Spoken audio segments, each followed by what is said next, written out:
All right.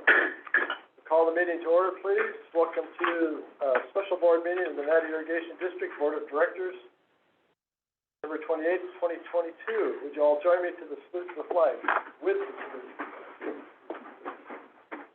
I pledge allegiance to the flag of the United States of America and to the republic for which it stands, one nation, under God, indivisible, with liberty and justice for all. Thank you. Madam Secretary, will you call the roll, please? Yes. Division 1? Here. Division 2? Here. Division 3? Here. Division 4? Here. Division 5? Here. Thank you. Okay, at this time we will take public comment for any item not on today's agenda. If you'd like to speak to any item pertinent to NID, star 9 your phone or come to the microphone at this time, or come to the podium.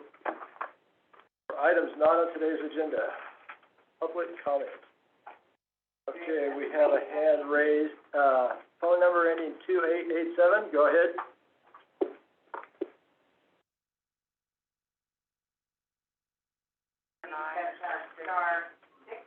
Okay, phone number ending in 2887. You need to star 6 your phone to talk. Yes, hello? There we go.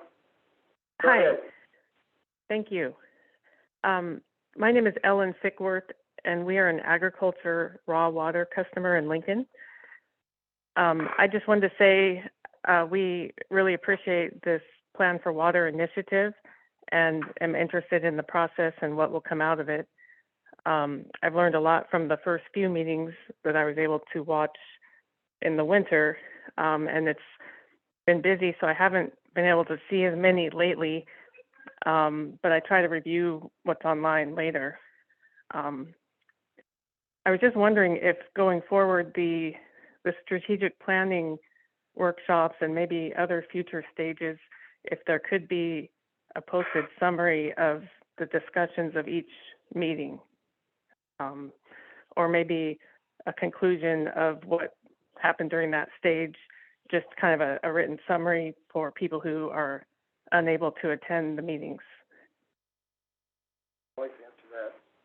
I can handle it. Go ahead. So we do minutes, but because of the dynamic nature of the meetings, it would be close to impossible to take real minutes for the meeting. I would suggest either listening to the recording, which I know can be a little bit challenging specifically for the strategic planning, but once we get back inside here, which we'll be moving back to our regular boardroom at the end of the strategic planning. And so the audio and video will be much better, or to come in person if they can. I think coming in person would be the best.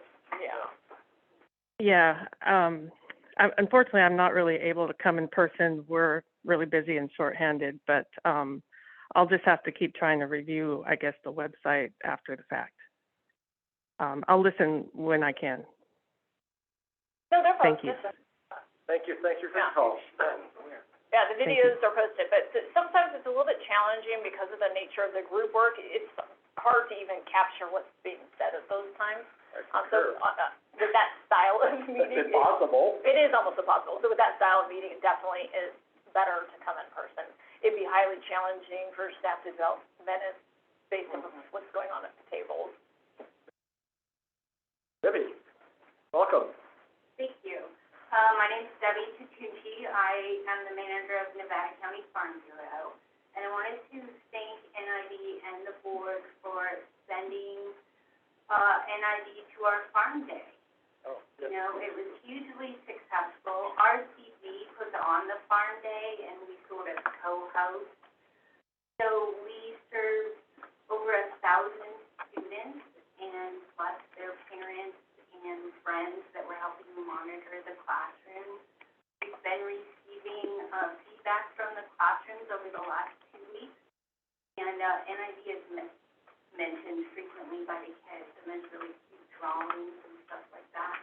So when we get those all together, I'll send you a couple of the best ones. But again, thank you for participating in the team. They were really popular. That's it. Thank you, Debbie. Thank you very much. Anybody else like to make comment? Public comment on items not on today's agenda. Star 9 your phone. All right, with that, we will move to the consent agenda. I'll make a motion to approve. Second. Moved and seconded to approve the consent agenda. Is there any public comment on the consent agenda?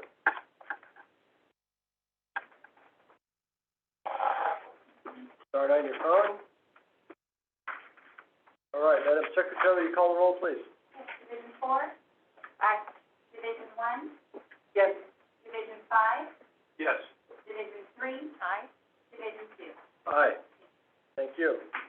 Okay, General Order. Congratulations. Thanks, folks. Yes, Yes. congratulations, and thank you for sticking with it and being here. And thank you, Shannon, for your work on this. Yes. Yes, thank you, Shannon. You guys already got Yeah. Christmas cards will be in the mail. Yeah, no, that's okay, just get your water. Okay, General Order number 3A, new board policy, capital asset policy. So, President Beerwagen, this is, the item that came before the board, I believe, 2 meetings ago. It's related to how we account for the capitalization of assets as they're purchased within the district. We were able to incorporate changes and clarifications that were requested by the board during that particular meeting. And so what you have before you is the final policy that we are proposing to the board for approval. Okay. With that, I can take any questions. Director Peters. Does anyone else have questions? Okay, I have some questions. You know, it's always helpful to see changes and track changes so we can see what did change from the previous. And so that would have been helpful, because I don't know what, you know, to go through the record in the staff report. We had that. Yeah, We it- went through it the first time. Or what? We did. I also thought it was included in this one. Yeah, no, there's bullets, there's some bullets in the staff report saying what the changes were, but. Yeah, so it's got, Mine doesn't have red line. I don't have a red line.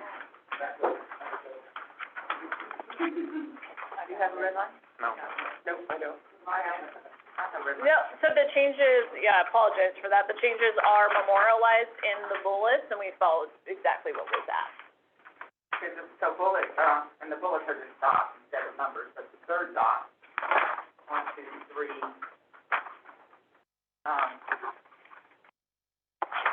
did you change the acronym or eliminate the acronym? Because I didn't see a different acronym in this for instructions. I removed the acronym and don't refer to it with an acronym anymore. It's just. Okay, that's yeah, good. So you yeah. didn't change it, you removed it, okay. Yep.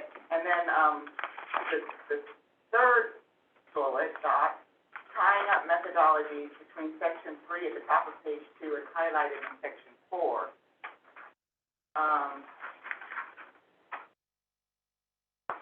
So this is in relation to the 10% of the infrastructure asset value or exceeds 150%.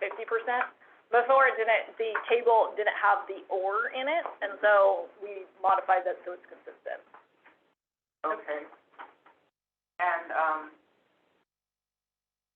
And then for the last bullet, it says expand exceptions to include supply chain issues. I don't have a section 8.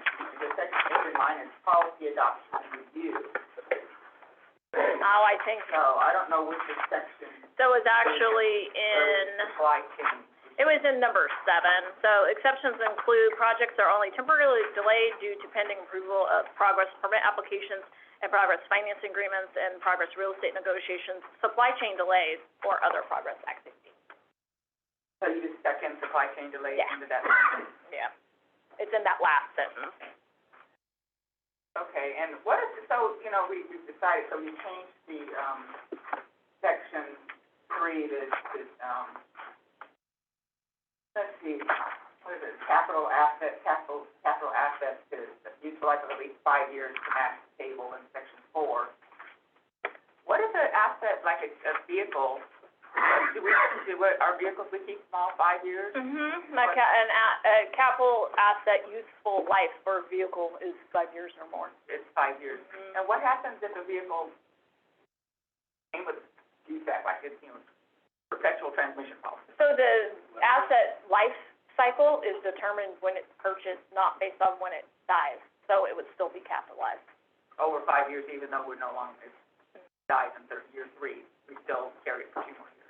Yeah, or if we dispose of assets, then we could include the disposal into the actual, you know, that revenue. If there's revenue associated with it, it would go into the fund balance, and then the asset could be completely depreciated off the And that list. whole year.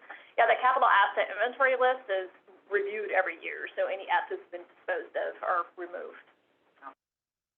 Right. So it would have been nice to have track changes, because it took way longer than before. And why did some people have track changes and some people don't? I did not have it. I don't have it either. We don't, any of it. Yeah, we were a little out of sorts with putting together a special meeting with Chris being gone for 3 weeks, so it definitely made us realize how much we rely on Chris. We love Chris. But with that said, Joanne did a wonderful job. It is very difficult to step into the board secretary's shoes for a 3-week period and handle all the agendas, so I do want to commend her. She did an absolutely wonderful job. We had a little bit of hiccups, but it was to be expected. Okay. I move we adopt item 3A. Second. Any further discussion by the board? Any member of the public like to comment on adoption of the capital asset policy? Start on your phone or come to the podium. Oh, I had one more brief, very small Go ahead. comment. Administrator, is the department responsible, or is actually the director of the department responsible? Because the department is responsible, it seems like the finance director would be responsible. No, the finance department is responsible. So The finance director doesn't do the capitalization themselves. So in all cases, the department itself is responsible, but the actual responsibility for each department lies within the org chart, essentially. Ultimately, the director. Yeah, it's actually ultimately the general manager. Any further discussion? Okay. Is there any, public comment on capital asset policy? Start on your phone, come to the podium. Okay, seeing none, Madam Secretary, you call the roll, please. Division 4? Aye. Division 1? Yes. Division 5? Yes. Division 3? Aye. Division 2? Aye. Thank you very much. Okay, item 4 is a workshop. I'll remind the public that this is a workshop, so you can, we're not as formal when we're having a workshop. If you just want to jump in and ask questions, welcome to do that. First item is item 4A, job description updates.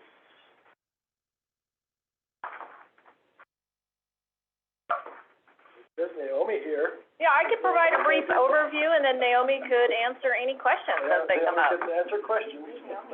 So the proposed job descriptions before the board today are related to the senior finance assistant and then the finance assistant 1-2 category.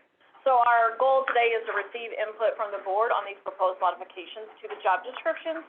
We are proposing the modifications because the current job description for that series does not match the actual duties that are completed. It was originally written for staff that resided in customer service, and we no longer utilize those job descriptions in customer service. We are going to be having a vacancy in this particular classification. One of our staff members, she is moving on to bigger and better things in another state, so we are now in the position of needing to recruit for this. So we thought since we're going out for recruitment, we might as well tidy up the job description. And so we have, the 3 job descriptions with the changes are included in your packet, and then Naomi or I can answer any questions that you may have. We're not proposing a salary modification. And this is input only, this is not, Yeah, this is just for input, so based off of your input received, we'll make any modifications necessary and then bring it back for formal approval. Naomi, I was wondering, how do you differentiate fiscal from financial? Because that's, you have, just as the work, in various parts, it, says performs the most specialized fiscal, financial, statistical, and complex, blah, blah, blah. I don't know what the difference between those 2 words are. Fiscal is more what we would be referencing annual financials versus daily financial activities. So when we start talking about fiscal, we're talking about developing the financials of the year in the audit work. So it's just more, it's a loosely used term for more of an annual look and activity.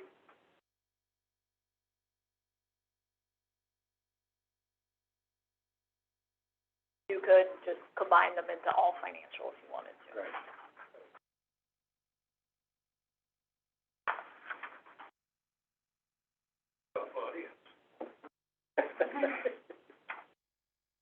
I have a question, and I don't know. Heck.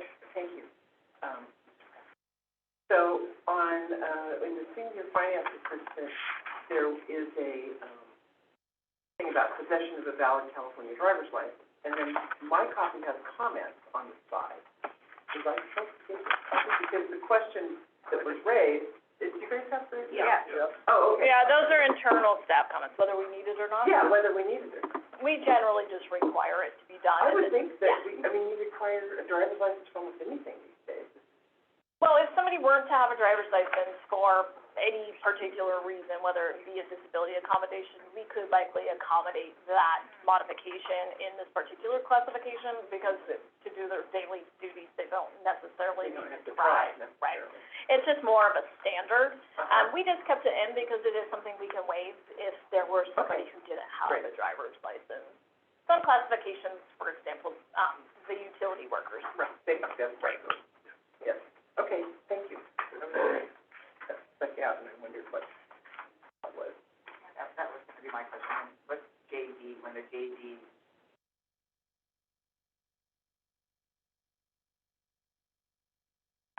I thought it was very well written. I do too. And, Yeah, I have no- I appreciate the way that you, under the distinguishing characteristics, you talk about how the series progresses. So I think that that's really helpful for people to understand a 1-2 and what to expect. So I like that aspect of what you have.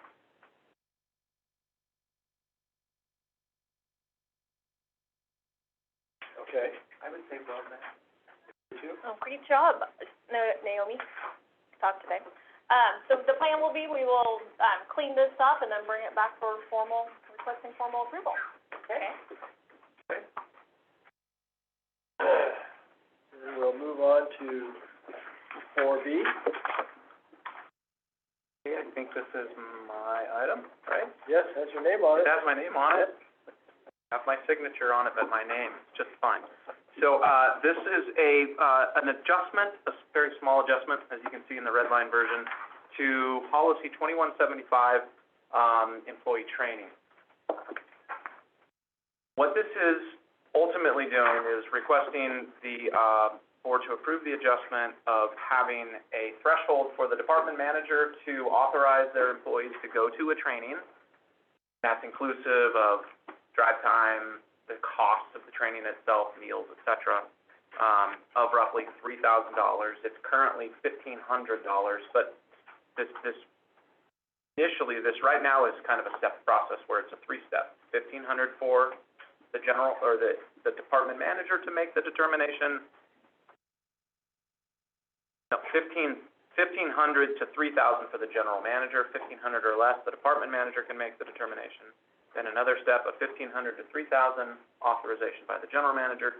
Anything more than $3,000 is a board authorized. We come to the board and we make a recommendation to approve a training that is $3,050 for any particular employee. What we found, and in particular, this happens quite a bit, almost annually, in the hydroelectric department, where we get a notification and it says in 2 weeks' time, there is a training from PG&E for X, Y, or Z, and it costs $8,000, and it's gonna be in the Bay Area, and that costs time and energy. And so in the past, we've had to get into the board in order to make that determination and have the board authorize those trainings. What this does is, the training line item in the chart of accounts 52,711 already has department trainings embedded in the budget. Those have been approved by the board prior to the start of the year. This policy, I really don't know the origin of the policy, to be honest with you. and its limitations on department managers and the general manager for that reason to bring this to the full board to have a training. Typically, some of these trainings that, in particular the hydroelectric department, are well over $3,000 for an individual to go. Now, those budgets have been preset, they're predetermined. They're not the department manager is not asking for anything more over that.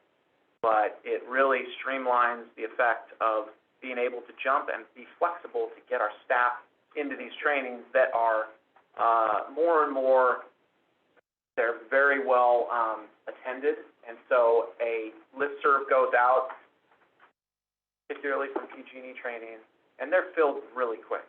If we have to wait 2 weeks or more to come to the board to get authorization for that, we can't really get our staff to these trainings. And it's happened in the past where we've had to forego some of the trainings. Ian, I know, has brought forth this item to get all trainings kind of pre-approved by the board in January. I think we did that again this year. Yes, we did. And I think the question was, well, what are these people gonna go to and what training will they go to? And the answer was, well, we're not really gonna totally know until PG&E actually gives the training list, right?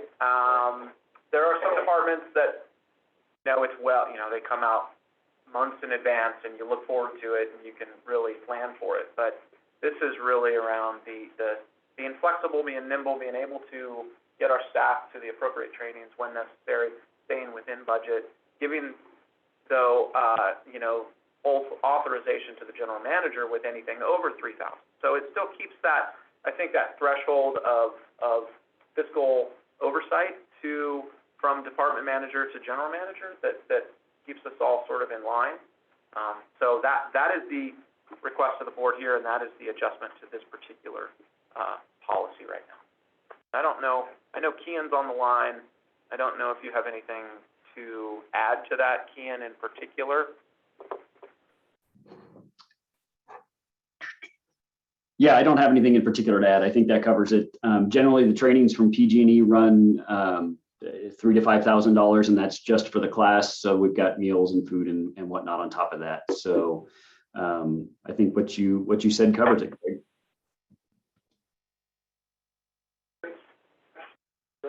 Chip has a comment. Oh, Who does? I just have a quick question. Do we know if this is singular or multiple employees? It's singular. singular. Per training. Is it clear that it's singular? Question. I was wondering the same thing, actually. That was my impression. Because your training budget, Chip, for instance, is $30,000, $25,000. That's the language in reference to employees throughout this policy, not employees. I think it's just a generic employee. Just check. Each person's paid Good for point. separately. How can we make it more clear? So we can say singular. By an employee, that has been approved. We can adjust to And be, employee. Yeah, that's number easy to. Sure. The employee will be paid their standard rate, sort of getting rid of the employees. I think that makes it clearer. Throughout, clarify it. For their managers. Sure. I think it's a good point. So will there be a training schedule, like we said in January of the year, say, but we anticipate this is a rough training, are we still gonna have that? We don't really provide that now. So that's Yeah. not something that we bring forward. No, that was related to, wasn't related to a particular PG&E training series. That's not really something we could commit to do. Sometimes we don't even know when the trainings are coming. Right. Yeah, I mean, a lot of this has to do, some departments, I'm assuming with water ops, we know when one training Sometimes might if it's be. an annual, If it's an annual ongoing item, some of these other trainings that Kian in particular sort of runs up against is there's a listserv email that comes out and says in 2 weeks, there's gonna be a 2-day training at the training center for this. it would be very unlikely that a training in December would be noticed in January. I support this change, with the caveat that we see the budget detail in the prior year, and then it's up to you how you spend that money, and we've approved the concept, and so I think you need to be nimble. Yeah, One of the again- biggest problems I see with training is not using the money in an irresponsible way, but not using the money at all. Right. Yeah. And these are, Can't get away. It's more of that, these trainings are to better the staff's skill sets. yeah. It's not for any generic training that has nothing to do with the job description, right? It is particular to, the certification they hold, getting a certification that is required or that is, that the district would want. So it's building the skill set and the capabilities of our staff. And we've been able to retain these extensive PG&E trainings. It seems like we've heard over and over that as soon as they go through the training, then they leave and go to PG&E, go to some higher paying job. For everybody. In a few cases, I We- drove it. We haven't, I don't believe we've lost anybody to PG&E. Yeah, we have. Last year we lost an operator. Yeah, we sent an operator through PG&E school, PG&E training. They trained through that level and then PG&E hired them. So, Can't help that. Yeah, it is a good recruiting field. It's a risk we take. Director Hanson. I mean, this is such a win-win. We need to give you the authority to move when you Right. need to move. And it gets back to, recruitment and retention. And everybody wins. I totally support that. Yes. Okay, so this was a workshop. I guess, we'll bring this back, at the next board meeting with the red lines and with the changes. And Chip's recommendation, I think that's a great one. We'll bring it back to singular. Yeah, I think Yep. that's good. And is this mentioned, we're gonna get to the procurement policy, but I know that training, were in the procurement policy. But I guess they were, just make sure there's not conflict. Yeah, the trainings that would be more referenced, and you bring up a valid point in that this could be completely covered by the procurement policy, really is a procurement. Yeah. Well, then he qualify that, don't even know why the policy exists. Do we yeah. need this policy? Well, let's get through the, Yeah. we'll come back to that question if, I don't know that we need the policy. whenever we cover the procurement situation. Although I think it's common to have a training policy. Yeah. I think it's probably 50-50. Really? I don't think it does any harm. I don't know I that think we, it's good as long as they don't conflict. That's. yeah, That's the fair. training and the procurement policy is more related to bringing in a trainer.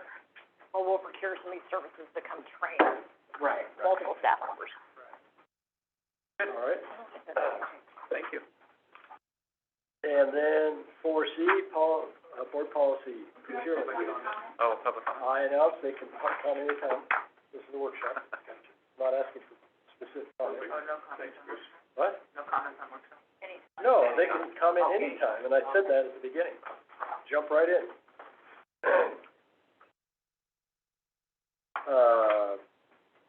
Board policy 38, procurement. That's got Jennifer's name on it. All right, this is a little bit of a long policy. So as, we noted earlier, we did catch a few typos that we submitted. Chris emailed out a clean version. They were fairly minor in nature. So we, There's not a red line, I can't, it was typos. It was just. Yeah, it was Okay. just pure typos. Fair enough. So we didn't do a red line version with this particular policy because it was a wholesale change and it was almost unreadable in the red line version. So what you have before you is the proposed draft policy. So we have received some initial feedback, from Barbara, who I see that is here, some of her, membership, as well as we have talked through a couple of items with Dustin, so we will plan on making some additional changes based off of all of that input and your input today, and then propose the final, or maybe even a second draft to the board prior to proposing the final. So this procurement policy, we'll just kind of run through it, quickly, and then you can ask your questions as we go along. Does that work? That works? Okay. So the administrator of the policy, one of the big differences with this policy versus the other policy is we did separate out a lot more of the types of services based off of the authorization amount. So in the thing that the policy is primarily used for is the level of authorization needed per dollar of expenditure. And so you'll see as we move through, it's fairly consistent until you get into the construction arena. So the administrator, is general manager or designee, so we administer the policy at the staff level. There are many items that do require board approval, and that is indicated in each one of the relevant sections. And so we have it separated into, essentially, it is goods and supplies, general services, professional services, and then construction. And then there's a small section on federal projects. We did add in a number of essentially overall rules that we should be following. So fair competition, conflicts of interest, which becomes a big one, economical approach, oversight, dispute resolution, specifications, and then legal compliance and interpretation. We didn't get into definitions. Each word that isn't actually defined in the section was defined in the definitions section. Some of those are similar to the previous policy. And then we talk about exempt contracts. So there are several items that don't lend themselves to policy. So for example, annual memberships and dues, utility payments. We do a lot of utility payments, PG&E, cable, telephone, it could be gas, sewage, solid waste. Those we typically cannot put out to bid. There's only one service provider, so those are typically exempt. And then it would be other contracts for some reason that would fall under special circumstances. So when a contract is determined to be exempt from the policy, not necessarily a sole source, but just actually exempt, a memo should be written and approved by the person who holds the approval authority. So with a purchase under $35,000 or less, I can make the determination, and every once in a while you have something weird come up that we don't quite think of as a utility bill. Like, for example, bank fees, that credit card transaction fees. We can't really put those necessarily out to bid, so that could be something that we would take consideration of. So whoever the authority falls under, that is who would make that determination along with the findings. So those would be memorialized in a memo or in the item that goes to the board for approval. Emergency purchases, this does happen from time to time. So essentially during an emergency, the general manager has the authority to make purchases that are for the sole purpose of protecting life, property, or significant damage to infrastructure with notification to the board.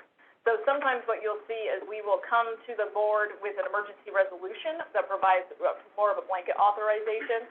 Or if, for example, something burned down and we needed some piece of equipment out there immediately and it was over my authority, I would still have the authority to act within my best discretion to make that purchase, but then notify the board.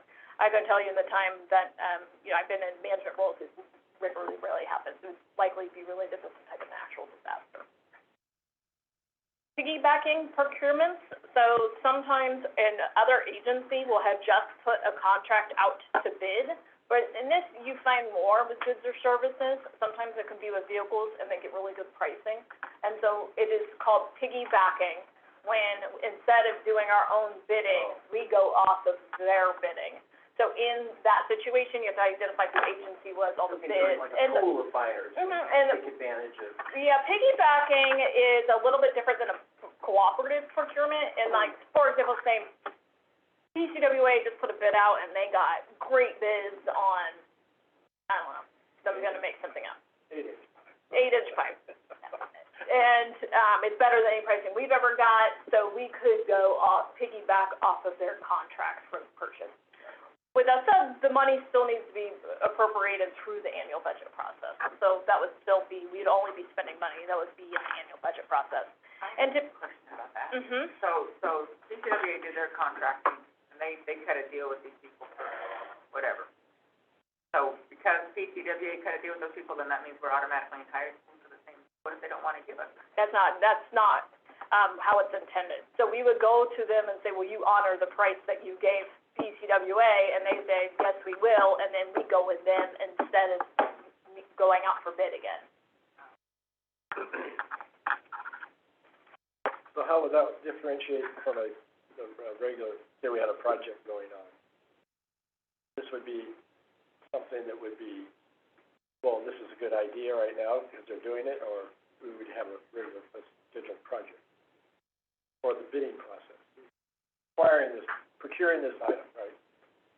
We could be procuring it for maintenance. Okay. Yeah, it's usually find it applicable to goods and services, Okay. or I'm sorry, goods. How does that differ, the piggyback from the cooperative? Yeah. To me, those seem very similar. They are a little bit similar, so cooperative procurements, you typically have to pay to be part of a joint power authority, and there's several of them that you can utilize for purchasing of vehicles or large pieces of office equipment. And so you pay a nominal fee, it's usually like $7,500 a year, and you become part of a JPA. There's some big ones that run out in Southern California, and you can get some really good pricing on, lightweight vehicles. So your work trucks, those types of things. So you'll see a lot of agencies use cooperative procurement, for purchase of equipment and vehicles. And so the JPA puts a bid out to all these people, and then they come up with these huge bid lists. It could even be office supplies. They have JPAs for office supplies, computers, and you could go through and use their bid pricing and get some fairly good deals because you're basically pulling your purchasing power. So piggyback is more like a one-off thing that's separate. Yeah. A co-op, you already belong to it because you're anticipating purchasing stuff. Or you find the value of paying the $75 to be part of it. Right. Do we belong to any cooperatives like that? I don't know that we do right now. I've asked the question before and I just can't recall what the answer is. I know we have in the past, haven't we? We're in the Bay Area, sorting for Washington. Yeah, Oh, that's really? right. There we go. That's a good one.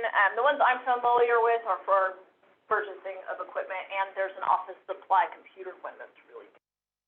So we would join them, is what you're proposing? So we join them as needed, and as we see purchases coming up. We've explored it in the past in other JPAs when we were part of there was a CABI JPA for a while, and there was discussion of that group working together to form large purchase power of other equipment, but it just never went anywhere. Yeah, the big equipment vehicle deals are usually with the Southern California JPA. So it seems like that's what's missing out of this policy, is that we would have to join a JPA to take part in this, or this isn't, it would just clarify what the different, what's the, because I had the very same question, what's and is there a difference between a purchase contract versus a contract or agreement? Is it all the same? I mean, you say, you define contract and agreement as synonymous. So is purchase contract, that's just a contract? I guess I'm not following you. Was your question related to piggybacking or cooperative? So they, in the purchasing world, there are two different things. Piggybacking would be kind of as I think, It's a one-off. It's a one-off. is a one-off. One-off, yeah. So PCWA just put a bid out, the bid's still valid. We are wanting to purchase the same thing. We're gonna go ahead and use their bid results. Cooperative purchasing is a very specific thing in the purchasing world, and typically you join some type of joint power authority. So we should say that in 3080.7, is that have to join in order to participate in this type of activity, we would I don't know that join it's a JPA. necessary. Sort of Yeah. says that. One or more local, federal. Yeah, you may enter into an agreement with one or more local. It's not required that you become part of a JPA of some sort. Oh, it's not. If you create a relationship with another agency, that's what this is talking about. It's just cooperating together to form a purchase. And remember, a JPA is just an agreement. It's an agreement to RWA jointly use your power. Totally, within that space. Yeah, if they wanted to do Correct. that. Yeah. Director Johnson? Yeah, farmers use this piggyback thing all the time. And co-op Sure. too. Yeah. You know, farmer A and B get together, they buy so much fertilizer. Yeah. C, D, E, F, and G, everybody jumps on and buys cheaper. And that's how you get a semi. And we do it all the time. All right, since And there, it works. yeah, it can be very advantageous or it cannot be. So, we have an amazing purchasing and procurement team, and so they go and search lists and get pricing and talk to vendors. Sometimes you find out to piggyback through a vendor representative if you have a good relationship with them. That on Amazon purchases too. I can get it for this price on Amazon. So that's I think that's called shopping your bid. your own personal. property, so this is related to the disposal of surplus property. So this is movable property, this is not real property. Real property has a very specific process you have to follow in order to dispose of it. It is a state law. And so these are equal to, so surplus property, in, as it's referenced in the policy, is related to single items, not groups of items. So if you had 9,000 chairs, you could sell them more on a one-off basis. It's not talking about the group of the 9,000 chairs. So less than $50,000, the general manager can approve the most advantageous method to get rid of something. And this could be anything from, going to auction, it could be selling it, and in fact, a lot of agencies, which we haven't done here, you can sell smaller things like the 9,000 chair scenario on Craigslist. So you can throw something on Craigslist and actually get things moving. That's good. So it just gives us, and also recycling is a disposal method, especially with metal, because we can get quite a bit of money for it. 50,000 or greater would come to the board for approval. And at that point, we would likely propose a better type of disposal method, which would most likely be some type of auction. And then disposal of real property is required to comply with the government code, and it has its own set of rules. I'm not a huge fan of completely copying all the government code rules into our own policy, because if one changes, you have to remember to change the other one. But I'm a fan of putting the government code section. It's in there. She did. But on a lot of the other ones, it's not, like, there's other ones that need it. Okay. So federal, that's a bunch of government. Okay, so, and then whatever fund purchased the, and this is not in there, but just as a practice, whatever fund purchased the equipment is the one who receives the revenue from the surplus. We're missing a title here. So, Yeah, I wondered. yeah, it should have, under C, it should have goods. Got to delete it somehow. So goods are basically kind of materials and supplies, tangible goods. It could be tables, chairs, anything that would be considered some type of commodity, supplies, parts, materials, equipment, or building. So as you'll see, A through D provide the different levels of authorization for purchasing and also the type of bidding or informal quoting process. So 5,000 under, that could be approved by the superintendent, senior storekeeper, buyer, or the controller. No informal quotes are required but are encouraged. And then they would have a change order authorization for the purchase order. It's 10% of the authorization amount, so it would give them a maximum of $5,500. Purchase of goods, 5,000 greater to 25,000. That is at the department head level. Purchasing supervisor, and then their change order authorization would go up to 27,500. And so this is also informal quotes are required. Solicitation of informal quotes, and those can be verbal or they can be written, but they need to be documented. Either way, 3 quotes is always preferred, but sometimes we don't get 3 quotes. We still solicit them. If we get down to only having 1 quote, we typically write some type of sole source memo, even if it's within our authorization, that then goes along with the purchase documentation that we keep for the file. And you have to identify the reason for your sole source purchase. And so in the situation where you didn't get all 3 bids, we would just know we solicited 3 bids, only got 1.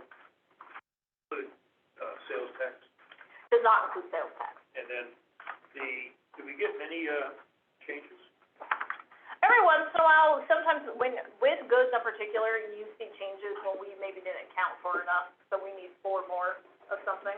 And so instead of opening up a new purchase order, we would just go ahead and utilize our authorization to purchase the additional 500. So my question following up also on those change orders, I just want to be clear, so in B, you give an example, they're authorized to approve change orders up to an amount that does not cause the total purchase authorization to exceed $27,500. So that's essentially like a 10% overage. All the contract change order authorizations are 10%. They're 10%? Yes. Okay. So this, I just want to make sure this wasn't, and now that's another 27.5. No, that's You know what I mean? that's the total purchase authorization. Yeah, I know, that's what, I just wanted to be clear. I read it correctly. Okay. Yeah. Thank you. the general manager is 50, up to 55 with change orders, and this is also informal bids or quotations submitted in writing.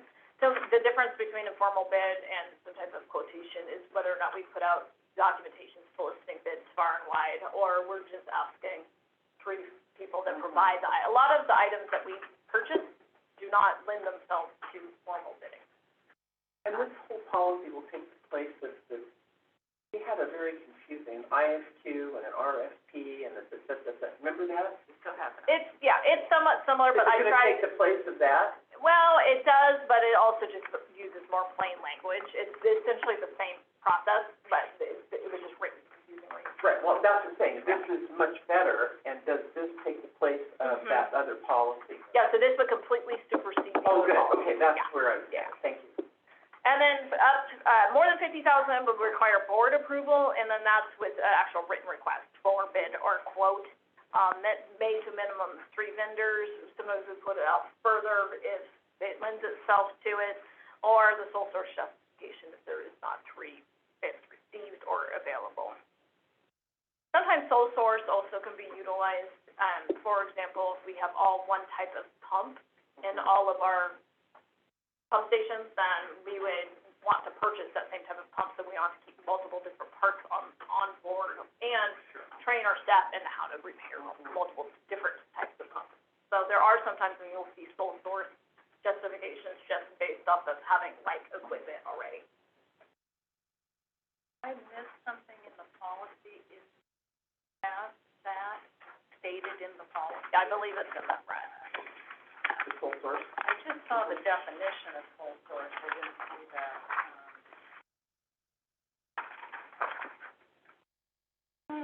Q is the definition, oh, I'm sorry, that's from, it's off. There isn't a process stated, it is more addressed in each item. We can put a process in there, I can put a section under,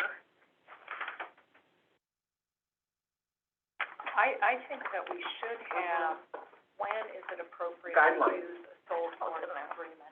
Because, obviously, the example she gave, he and has come to the board on numerous occasions where it's an incremental process, all your water meters, incremental process, we don't want a different type midstream. So I think there's some good reasons, and it seems like we could streamline things. It seems like I agree, there should be more of a defined guidance about when you can and Yes, use that process. and for the board as well. I mean, I'm not. I think it was in there, I think it. Okay, we will clarify that. Well, it's in there under P, there's a bit of a definition, but it doesn't give guidelines as to when. Well, there was a longer language in there, I'm wondering in my crazy track changes if I deleted it. One of the issues was working with a massive track change. Okay, so we will add that in. Can I ask a question? You sure can. Come up to the microphone, please. Then we can all hear Or I you. could just shout it out. So this isn't really my world, it's the purchase of goods, but in my world, when I see verbal contracts, it makes me really nervous. Where does it say verbal?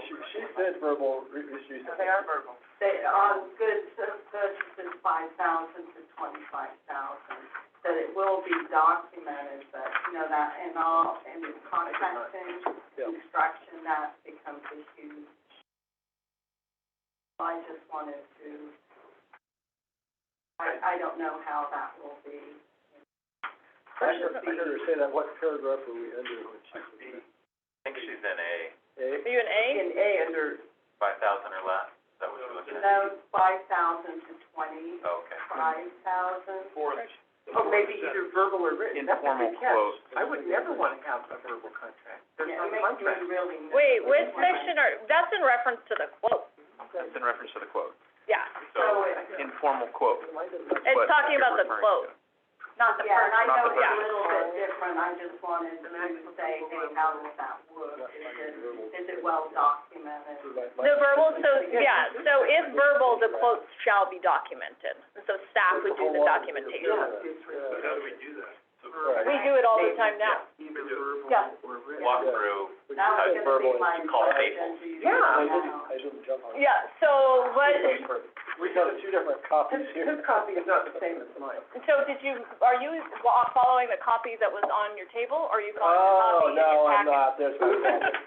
I'm not following one that was on the table because there's current type changes and I didn't wanna have to compare it over and over and over. And like you said, it was only typos, it was nothing. Yeah, so I'm using the one that was on the table, so you're welcome to use whatever one you'd like. But if it's only typos, then Well, why, this is, why would it substance? Okay, Yeah. so moving on, Now, where were we? okay, but wait, we The- can settle the thing about verbal, because I Yeah. 100% don't believe we should have. we're not talking about verbal contracts, we're talking about verbal quotes. And so we document them ourselves. Oh, so you Like got quote. it, okay, Yes. thank you. Quote, okay. Yeah. So you need There's- to purchase tires. Right. You call up Yes, Schwab, tire you guy. call up Big Got it. Five, Okay, and I'm then with you. our people write down the, As long, and you document. And Plaza Tire. there you go, thank you. I was struggling for a third one. Plaza Schwab, whatever, yeah. So, they don't have to send a written quote for tires. There are some, when you're dealing with smaller kind of mom and pop shops, Mhm. they do not usually have the system to Right. submit a written quote. We will call, especially those that we have good relationship with. Okay. Very We get a good. lot of NID trucks at Plaza Tire. Yes. Oh, Norfolk tires. I am a purchaser of tires though, frequently. Go ahead. I have a potential solution for this, on page 7, the, purchase of goods, this happens to, this is a global comment, is that, on page 3 in the definition, on page 3 in the definitions, you define the informal quote process, documented attempt to procure goods, 3 contractors, consultants or bidders to buy total cost on a single project or purchase. The quote can be obtained verbally in writing. And then on page 7, under B, the top of the page, it goes and adds even more information about this informal quote process. So why wouldn't we just tie in B to say, purchasing this shall follow the informal quote process, and put all of this facsimile and put all this additional information about what we're thinking the informal quote process is for these. Put it up front, only one place, and just refer to it as the IQP process, or the SQP process, instead of calling it. We should probably just delete the definition, honestly. It's more helpful for staff, I think, for it to be in the actual, because this is what they'll review. They're not gonna go cross-checking to the definition. You don't think they'll know what an informal quote process is? I don't know that most, They'll double check it. they'll double check it, and, to, Director Heck's comment earlier, it gets awfully confusing with you have a lot of acronyms, they're all the same. Well, and you say it different, you say different things, right? It's not consistent throughout the document. Okay. One time you call it a master on-call contract, is that different than the on-call contract in the definitions? Or, they add more little information here, so this one adds, it just adds this verbal quote, it just adds more information to what. So we're jumping around a lot, it'd be helpful for me if we just stick on the This is a next global, bit. this Yeah. is a global comment. You're jumping around between different definitions. So I heard your definition about the informal quote. Okay, so going to purchases of goods 25 to 50, that is within the general manager's authority, and then over 50, that goes to the board. So we utilize written quote or bid, and we'll clean up some of this language. Procurement and general services is somewhat the same. So general services are more physical in nature rather than professional services, which would be architectural, engineering, it could be accounting, those types of things. The general services, they follow the same purchasing authorization, so 5,000 or less is at that kind of superintendent level. 5,000 to 25,000 is department head or purchasing supervisor, and then 25,000 to 50,000 general manager. And then over that, that is board approval. And so we will clean up some of that inconsistent language between the requirements in the section and then any of the definitions. I have a comment Mhm. about the procurement of professional services. It's more in general services. Are we moving to professional? Oh, I thought you had already gone there. I'm past H. You have the same comment for general services? Oh, mine is only on professional. Anyone, so general services, it could be, fence building, painting, those kind of. So on the very first sentence of 38.9, you define it, so what, it seems like a definition section, I believe, is a good thing to have. And you define it here, why don't you just put general services in the definition, you define it here. You need any work performed. That's a definition. Okay. So the procurement of professional services, that's related to architectural, landscape, environmental, land surveying, construction, project management, more on the professional nature. So it also follows the same approval letters or levels, throughout. It's a little bit different in that professional services do lend themselves to master on-call contracts, and so we're gonna take out the word master. I thought I removed it, and just utilize the term on-call. So an on-call contract will be a contract where we request like a statement of qualifications or request for qualifications from a variety of different consultants. We do an initial qualification screening, and then they will be issued one on-call contract. So we've been doing it a little bit different around here. So typically how you stand and how it's incorporated into this policy is that, for example, we could have an on-call contract with Jones Engineering to provide any type of engineering services. We went through a large pre-qualification. We could come to the board and say, we would like to open up a 6-year contract, 3-year contract for an initial term with an additional authorization to go for another 3 years for $2 million for a variety of different engineering services. And then as the engineering services come up, we can then enter into a task order with Jones Engineering to complete those services. The total once we hit the total contract authorization, then we would have to come back to the board for additional approval. With that said, staff can't spend money that's outside of the annual budget process and is not appropriated through the annual budget process. So when you have a multi-year contract, so say we have a multi-year contract for janitorial services.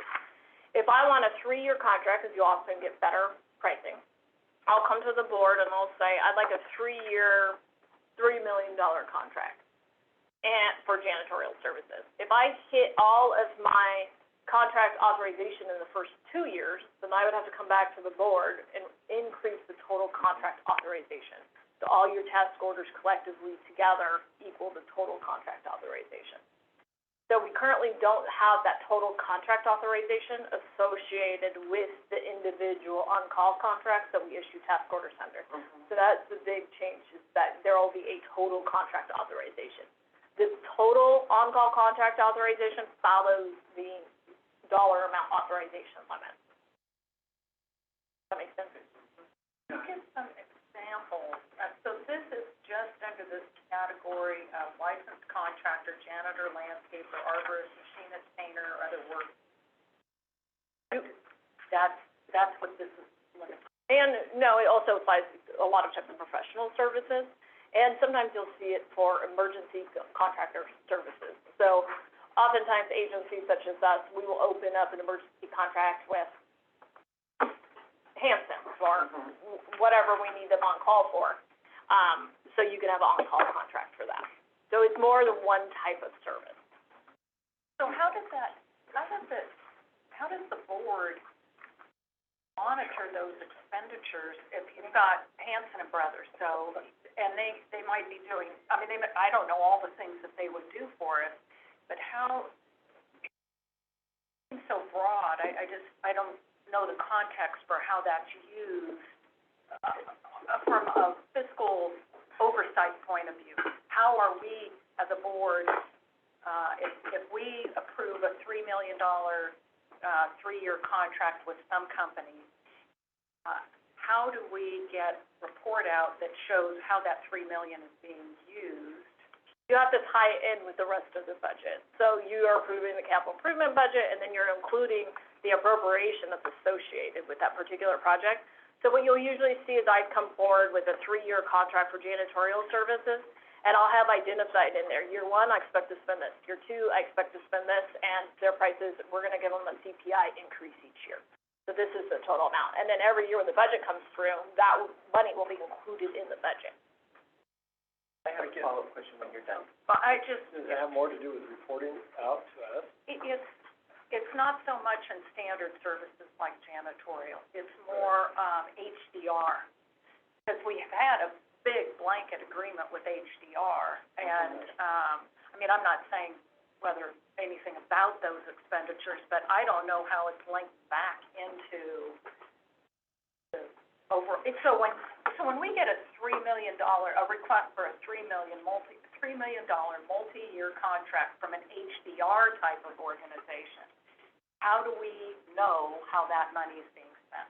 It would be probably unlikely that we would ever come forward with a $3 million HDR contract without it being somewhat detailed in there. We don't have that much of offhand general engineering services, but you would see it in the original item that was proposed. But do you have a scope of work? You'd have a scope of work, and Right. that's when you'd ask those questions. What are you gonna use all this money for? Right.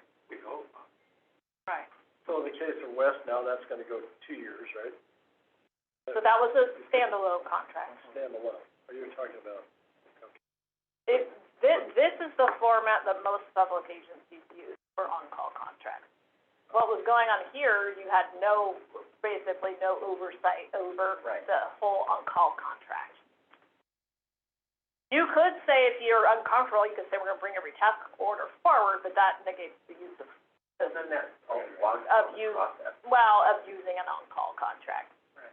So my question goes to something pretty narrow and specific, and Doug will remember that, this area that has always been a concern for me, area of real estate appraisers, real estate brokers, for both acquisition and disposition of real properties when we get in there. And we were using one person, one company, with one person to do all of these appraisals and all this different work.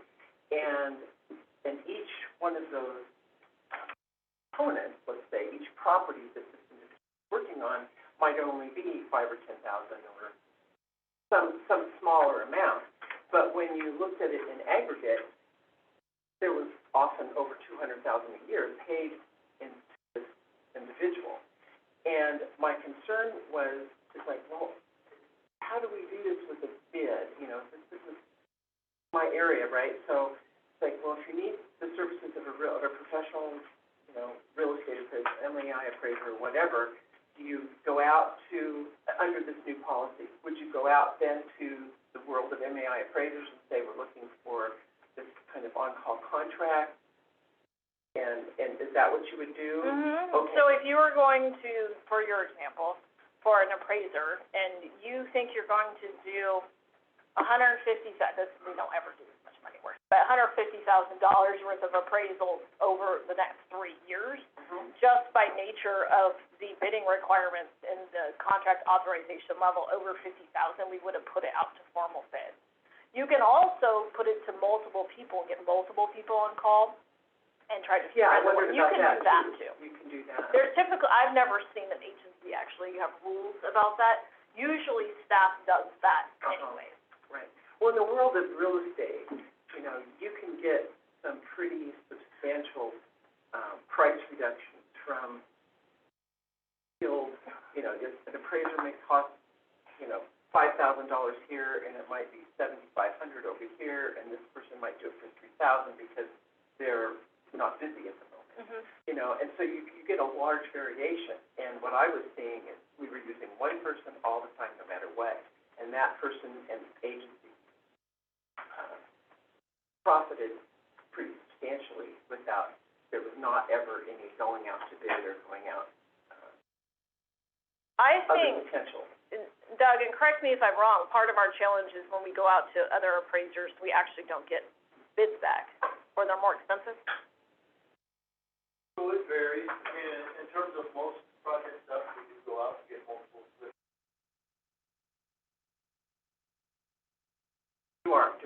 absolutely, absolutely. Even when that was first starting, we would get some, others that would come into that, and typically, one individual was the lowest. But yes, in terms of some of that work, we were working, and it was one of the. Right, right. So I guess that's what I wanted to just know, that even if we had, professional services contract that was an on-call, that also was done by competitive bid. Is that clear in this policy? I just couldn't quite. No, appraisals aren't usually that much Well, money. no, but I mean appraisals, I mean, this is, for all these services, janitorial, financial, economic, accounting, legal, blah, blah, blah. Do we go to some sort of quote or bid process for the procurement of professional services? Yeah. We do. Mhm. Okay. I don't know what they did before, but. But, and it says that in here, that's what I just didn't. Yeah, so let's look. So, Yeah.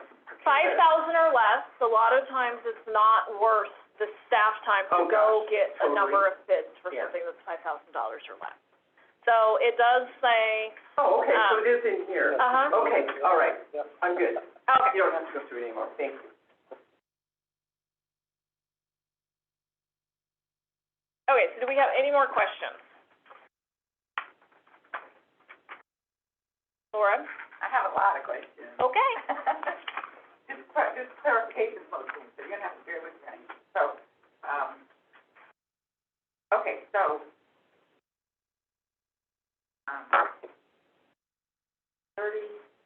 30.83B, Are we going backwards? I'm starting at the beginning. So we're not done with the policy yet, so I would not recommend That was that. my question. Yeah, you can finish. Well, so the goal was, and what we started out with, is that we ask the questions as we go along. Now, I don't think it's very advantageous to go back through the whole policy multiple times, so can we ask our questions as we move forward? I thought we were. We were, everybody. So were you not asking your questions as we were? No, not all of them, because you dismissed me when I started to ask my questions. I did not dismiss you. I said, can we address it when we get to that section? So we haven't gotten to that section yet, so that wasn't a dismissal, it was an invitation for you to ask your question when we got to that section. Okay, well, perhaps, I could put it in a Word document, do it in track changes and things in my. That would be Oh, super that's helpful. really good. Yeah. Yeah, for example, on K, it says, a quote or bid is a letter to a viable contractor, but a quote or bid is from a viable contractor. So why would we do a quote or a bid to a viable contractor? I just have a lot. Yeah, I think those are much better suited for a Word track changes. Okay. And okay, all right. And I think you're also, some of those were caught in the new version that was fixed the typos. Oh, Jennifer, can you just tell me, have, no formal or informal quotes required for 5,000 or less, then for the 5 to 50,000, it's an informal quote process. For the 5 to 25,000? Well, and the 50,000 as well. Yeah, so basically what that means is we don't put together a formal request for bid package, put it on the website, distribute it, give them 18 days to respond, and have a formal bid package with qualifications and all those things. It could be something as simple as an email. We require services related to this for this amount of time, and these are our deliverables. So that changes it at 50 to above. Yeah, so anything 50 above would be issued by formal request for bid, or formal request for qualifications, or formal request for proposal. Okay. And on rare occasions, we do not get 3 bids back. A lot of times we don't get A the lot of bids back. times you don't, yeah. Yeah. So, under the highest level, board-approved contracts, or it says that 3 are required, so I wondered. Yeah, we couldn't tighten that. Part of that is, a no bid is that a lot of times if somebody's Is a not bid? going to,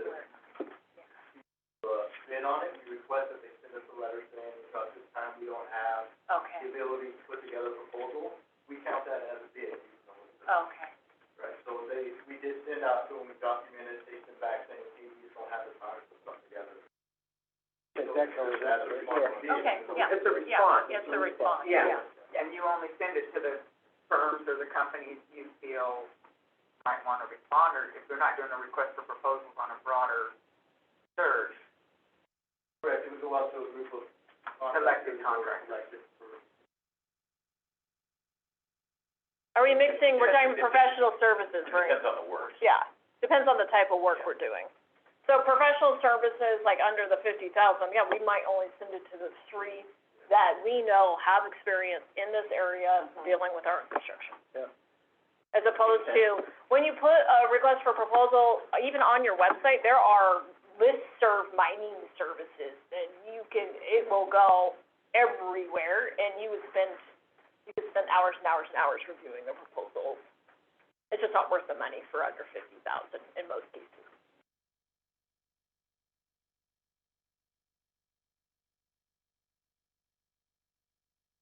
Is everyone ready to move off of professional services? Yes. Okay. So, like I said earlier, Doug had the opportunity to speak with Barbara. We did receive a couple of comments, related to this one, so I'm gonna try to address your comments as we go and then jump in. Okay. The procurement of construction work services, we do comply with California Public Contract Code as it applies to irrigation districts. There are some different requirements for the bidding and awarding of construction contracts for irrigation districts than there is for other types of public agencies, like a city or a county. Let me, because this is actually kind of odd. It is very odd. no, I get it. I had a really hard time with this when I Yeah, first came here. An irrigation district is really not required to competitively bid, except when the source of funds is a limited assessment or the proceeds fund. It's almost never the source of funds for Really? your project. Really? So, But by policy, but by policy, you Right. know, it's a good policy to have. You're creating a market, demonstrating that you're soundly using public dollars. So it's a good thing to have a policy, but the legal requirement behind it is very thin and almost never applies. Yeah, it was strange for me when I first got here. I didn't believe it at first. What paragraph are we talking about? 3080.11. So procurement of construction services, 50,000 or less, minimum approval level is the general manager, and then procurement within this dollar range requires the use of the informal bid process, and requires solicitation of 3 documented quotes or proposals. And then general manager is authorized to approve change orders up to the 10%, so it's 5,000. How many projects do we do that's over $3 million? How many have we done recently? So are you skipping to B? Maybe I could explain to you a little bit. 50,000 or less. Okay, let me, which one are you on? No, you moved to B. Okay, let me start with B. So procurement of construction services more than 50,000 to 3 million. So this establishes a more formalized process, but it is still unique to the fact that we're an irrigation district. And it does have a lot of advantages for the district in that we are able to work with contractors that we know, and we're not required to accept the lowest bid by sending our construction projects through a bid house that hits, people from the Bay Area that never worked up here in Rock. So this does enable us to have lower change orders, also enables us to have better relationships with the contractors regarding pricing and just overall inspection of the projects.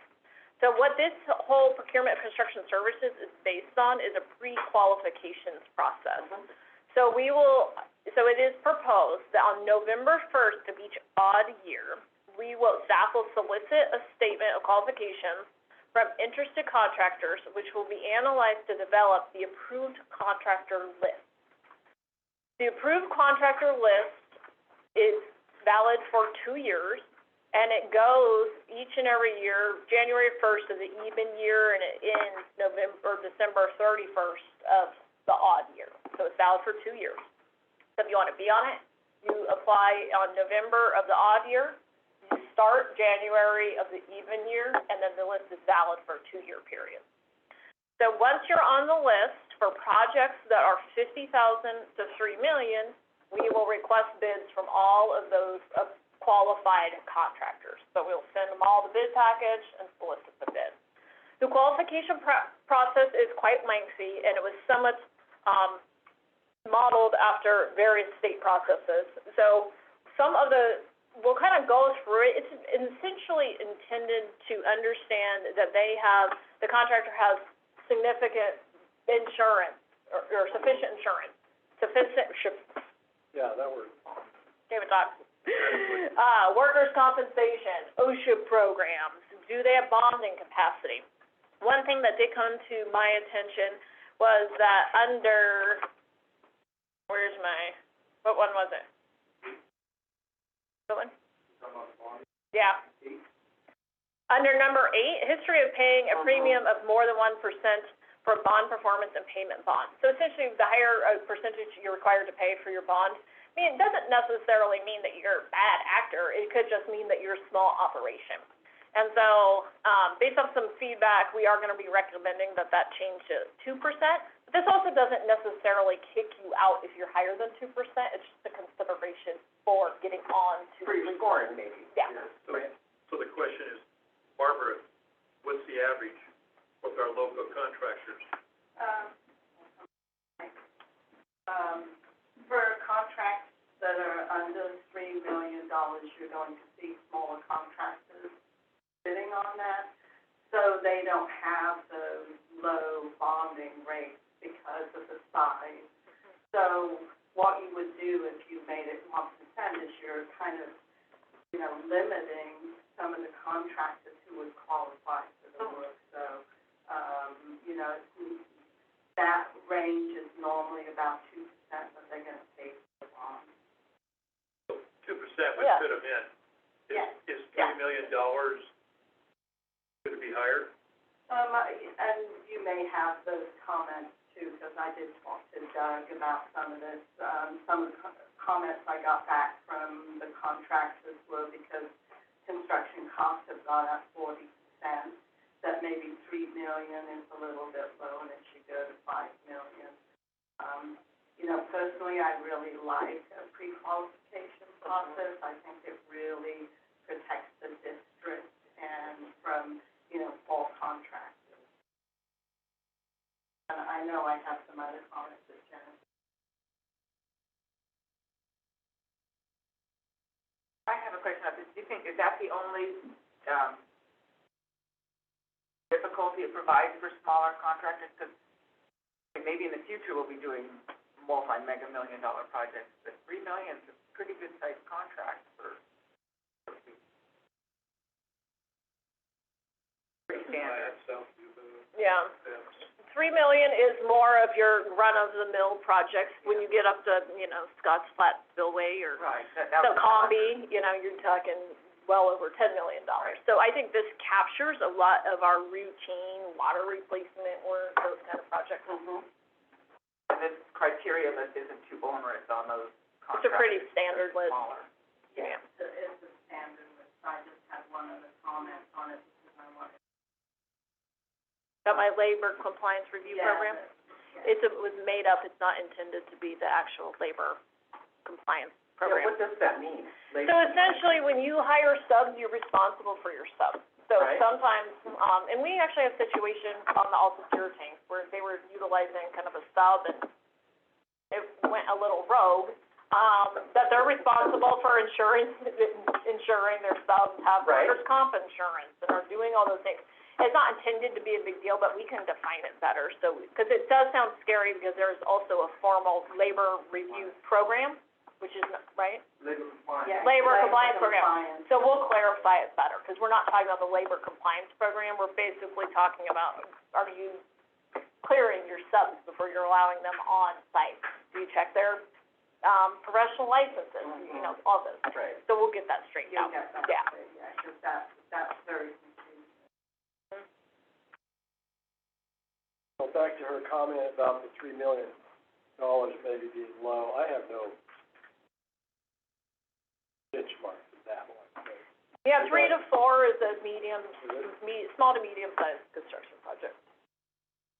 We could go to $4 million. And what happens to those contracts over $3 million? We send them out to formal bid through a bid house, and then they get sent as far as anyone wants to go to pull the plans from. Well, see, that's what I think, Barbara, is that if we and that gives us more flexibility to deal with the local.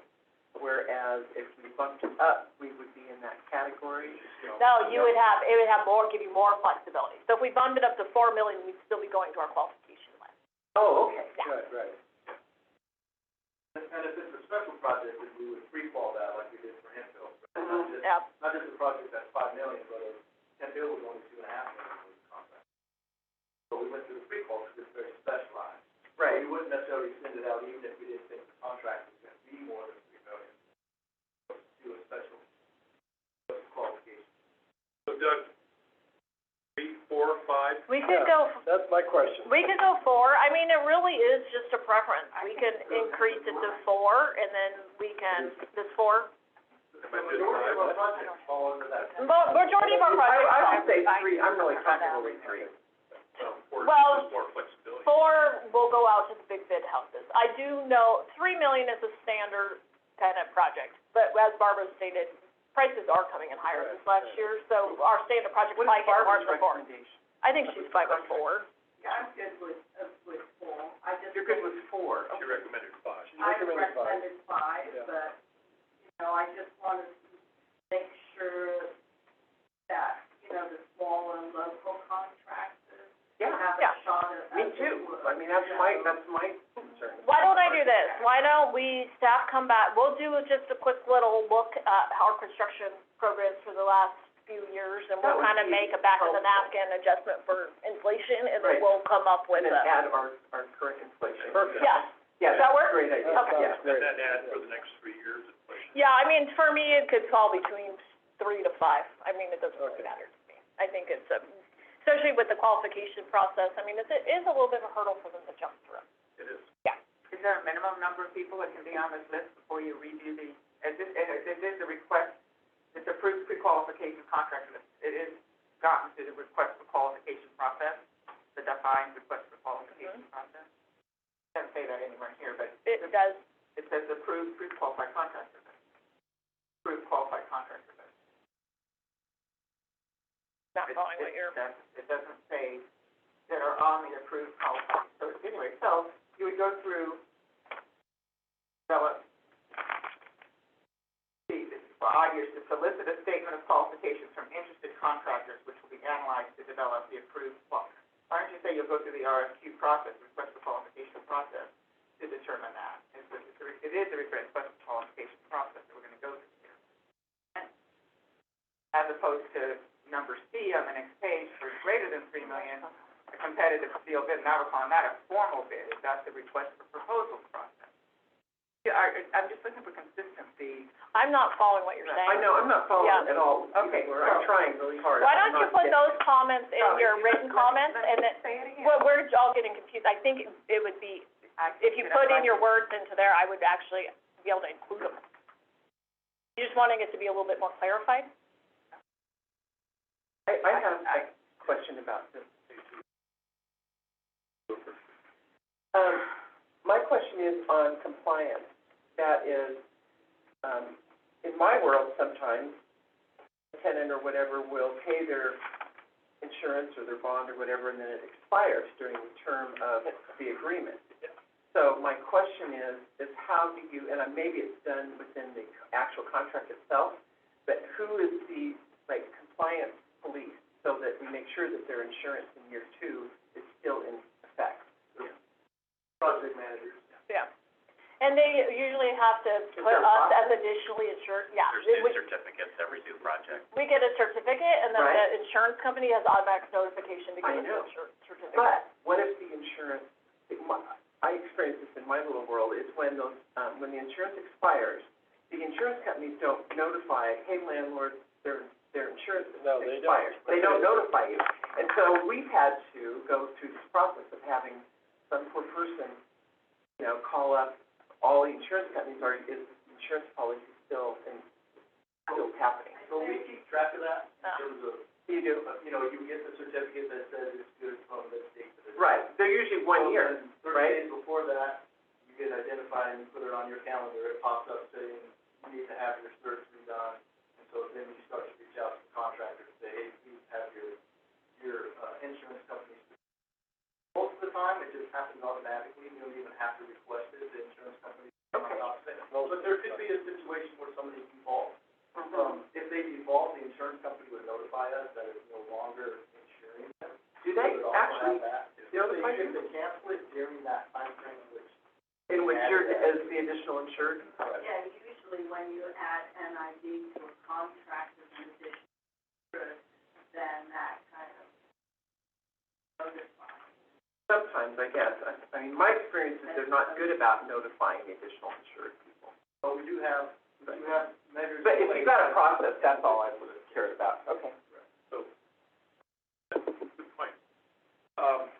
November first, next year, is when this goes into effect.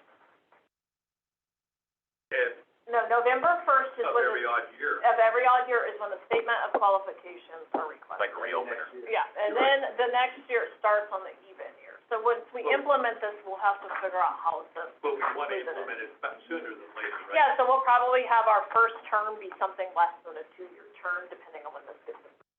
Or longer. Or we can do that.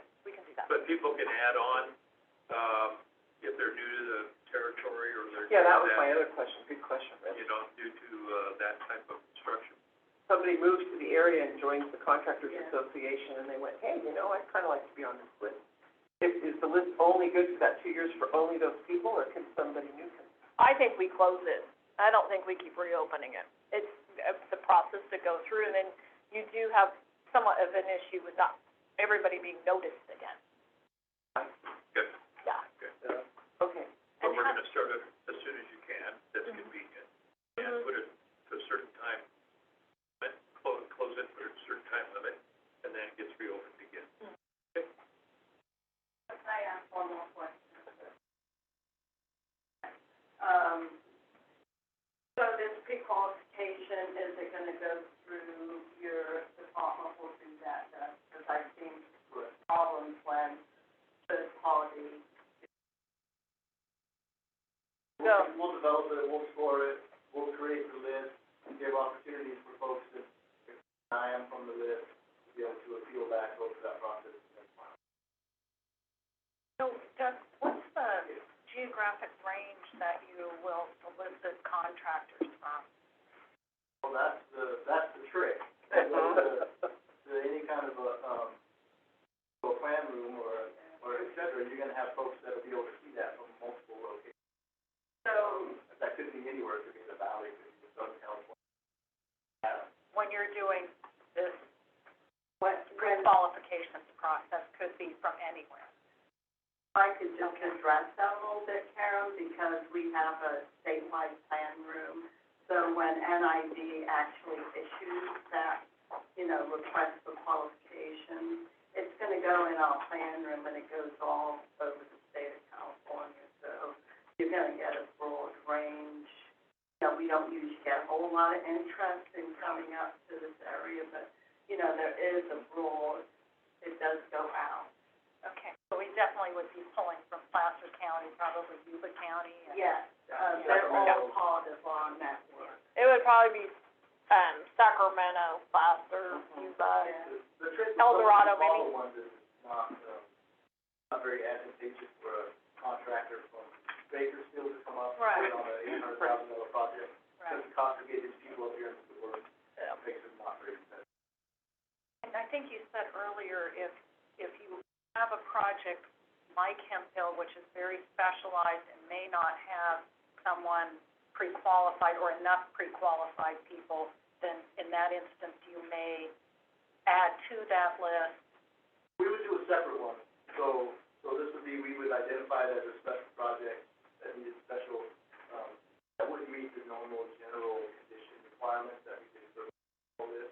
So we would have a separate one that would specify what kind of work have they done in the last 5 years, in stream bed work, and fish passages, and that type of stuff. So we can be very specific for the project to make sure contractors that do have the ability to do that work. Not just based on a contractor's license number.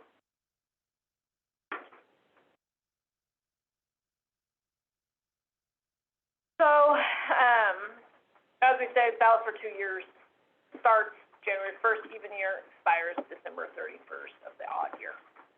And then, based off of, will make a proposal based off of the maximum dollar amount for the pre-qualified list, and then we'll modify C to be consistent with that proposal. And so that's when we get more into the formal low bid process, and this follows more of a traditional construction project bidding process. And so this goes to the, lowest responsible bidder who submits a responsive bid. This is more generally in line with public works contracts. We still have the 10% local. It's in the contract language, it's not included in the procurement policy, but it's not a 10% local requirement. No. It's a, Option. make your best effort. Right, and, but we, as the board or staff, have the flexibility to, if there's a local person within 10% that they can.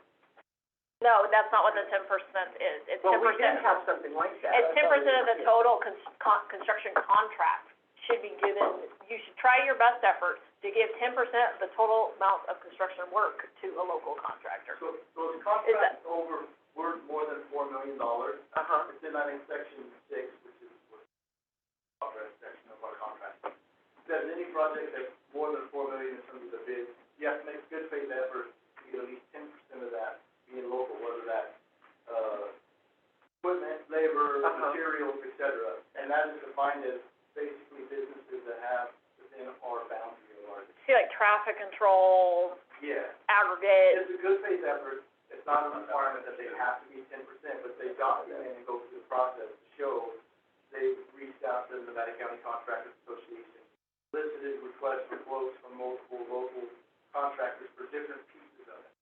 Now, see, I really thought that that policy went a step further, that said that we, either boards or staff or general manager, can award a contract to a local as long as that, they have all the qualifications, but as long as their price is within 10% of the highest or the lowest bidder. 10% of a contract that, say, Scott's Flat, so you could be paying $400,000 more for the project. No, this was like in the low end. It's not in policy. It may have been written into a specific project contract. I think it was. We have talked about that. It's not, that has not been in any policy. Do we have to preference? It's never been a policy. It never has. I certainly would like it included. You know, I thought in one of our meetings, I brought it. I remember the former general manager had it, and we had it in policy. It's larger than $3 million, and the reason is because on those larger, $10, $20 million projects, they don't go to local contractors. So it's a way of keeping some of that money within the NID district. You have to remember why those projects don't go to local contractors. It's not because we don't want them to have them. They're usually too big for the contractor to handle. Yeah. They don't have the equipment, they don't have the labor. I get that, but I'm It's a really different talking about issue. those things that are under the threshold, whatever that is, No. 3 million or 4 million. I would not recommend that you make a policy that if you're within 10% of price, you give it to local. I don't mind then giving part of the work to a local contractor. I mean, in a Scott Flat spillway project, that could be $400,000 more. Well, I know, but we're not talking about a $40 million contract, we're talking about something. But it's ratepayer money. I just would point that out, that. Well, a local contractor usually is also a ratepayer. Yeah, but that That doesn't mean that they should get, that's the competitive bid process, is that the best, the lowest, most qualified person gets the bid. And I would be, No, under $3 million, we don't necessarily, you're not required to give it to the lowest bidder. You can bring qualifications into it on who you think is going to do a better job. The lowest responsible bidder is in procurement of construction services over $3 or $4 million, whatever But we're we not, set it at. but under the water code, we don't have to adhere to the. Even then, you don't. No, you don't have to. Even then, You we don't could have use your to. qualified, but you're not gonna get, it would be a mistake for this district to only go to a pre-qualified list for over $3 million. Over four. That isn't what I was talking about, I was really talking about that under, Policy that. There's So, no policy. Director Heck, I think yeah. the policy language addresses your concern, because we're in we're in, whether it's 3 million capped or 4 million capped, depending on what staff comes back with. But the language is, when required by law, the district will award the contract to the lowest responsible bidder. When required required by law, it's gonna be very, very narrow, or probably never. We're not here, did it? When not required by law, the district will award the bid to the bidder that is found to be in the best interest of the district. You will have discretion if, you know, the bid's closed. So in practice, our staff can Yeah. award local over a non-local if everything else is equal. Say you've got a close bid spread, the lowest responsible is someone we've never dealt with from Bakersfield. Right. Yeah. And the next closest, but pretty close, is a local that we have a lot of experience with. This language permits you to go We with would that. find it in our best interest to We go have with that. that. So would the We have- district we have- do that? I mean, I've seen bids as close as a couple $100, you know, and, Yeah. you know, so it would be, if you could add like best value and that. Well, or, I mean, I don't see a problem with having a statement in policy that supports, you know. We don't need the policy because we have it in law. Well, We it's have in those the questions. language. No, it's already in, Broad enough yeah. in the language. You have to be really careful. There can be, I think that as Dustin stated, the policy as written gives us the flexibility to do that when it's appropriate.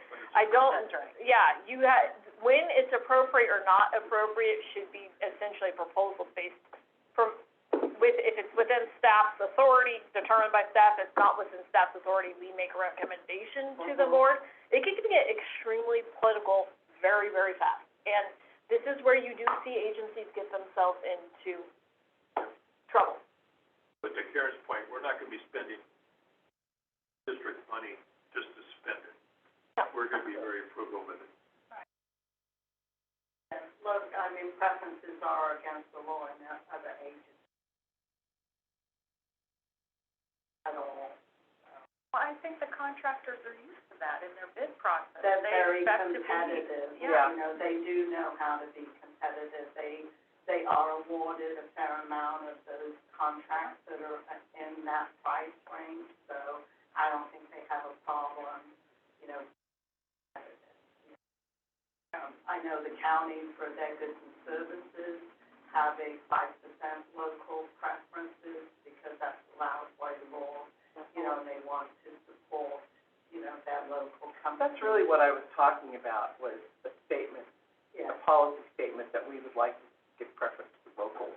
But they're under different, law. But I Also- don't think NID comes under that Okay. preferences, I mean. Well, and I'm hearing that or- we can do it, but we don't have to have it in policy. Okay. Boston County Contractors Association? Yes, there is. Do they get all of our information as well? Do we reach out to them? Yes, they do, and We you know, don't hear much as far from them. if they're, you know, projects are bidding, you know, they're part of our network, so their contractors see it, so they're well aware of all the projects, and, they're not as active with their agencies as we are, so, Not at all. not at all. No. But they do have a very, interest in the bidding process, and from their local contractors getting the work. We certainly follow that. And if something from NID went into our plan, they would certainly be picking it up.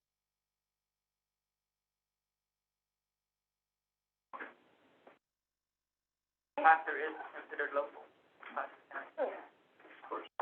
I think that the contract language specifies within district boundaries. So, there is a design build caveat in there, so it essentially gives the flexibility to utilize a design build program. So it's not well defined in here because the program that would be used to solicit the bidders would be dependent upon exactly what was being built and what we were having design built. So it gives us some leeway to do it, but this program would be built on a project-by-project basis. And then finally, procurement for federal projects, there are a lot of different rules associated with federal projects. Some people incorporate all those into their procurement policy. I didn't feel it was necessary at this time. Maybe we do that in phase 2 of an update if we feel that we're doing that many federal projects. And that was it. So I heard Director Peters is going to send us a Word document with her comments, and then we'll work through our, So will this come back as a draft again to discuss them the next time, or? I think we'll take a look and see how much it's changed, and we can bring it as a draft, and then if we, have a red line from this over. we'll do a red line, and then if the board feels it's appropriate to vote, you can, and if you don't feel that's appropriate to vote, you can move it to the next meeting. Okay. I would like to have one last comment about a comment that was made earlier about definitions and whether to have them only in one place. I, as a person who had to read a lot of policy in my life, I think it's not a bad idea to have it the way you have it with the definition section, but then the practical part where managers are reading what they need to do and what their requirements are, that they get the essence of what it is within that. So I just am supporting the way you've crafted it, and even though it is duplicative, I recognize that. And it's conflicting as well. Well, I didn't see conflicts, but I think that if I'm the purchasing supervisor, I want to see, okay, I'm purchasing a good, here's what I do. I'm not going to go and read two pages of But wouldn't a definition. purchasing supervisor know what an informal quote process is and a formal quote process? It seems like that would be standard vernacular for them. Well, that I think was it's referenced all the definitions, so it is not, it's much more user-friendly for staff just to pull the sheets of the rules they have. No one's gonna For go back their to the level. definitions, Yeah. I think one of the challenges is that we need to maybe take some of the definitions out, there are holdovers from the Yeah. original policy, and get rid of some of these acronyms, because we're not using them. Yeah. And then, Dustin had a couple of suggestions for cleanup, so we'll clean this up and bring it back. And then that's all we have. All right, very good. Thank you everyone for coming today. At this point, we are adjourning the meeting. Do we not have general managers or? Nope, we're skipping general managers and directors report. Or was it on the? Yeah, it was not, so we utilized, that's the definition. So it is my fault, I didn't look at the special, I'm with when you. we did the last minute change to the special meeting, I didn't think for myself to look at the special meeting agenda, and we just pulled an old one that didn't have it, so I apologize for that. Okay, All right. So, thank you all. we're adjourned? Meeting adjourned. Hammer. Thank you, you're welcome. Thank you.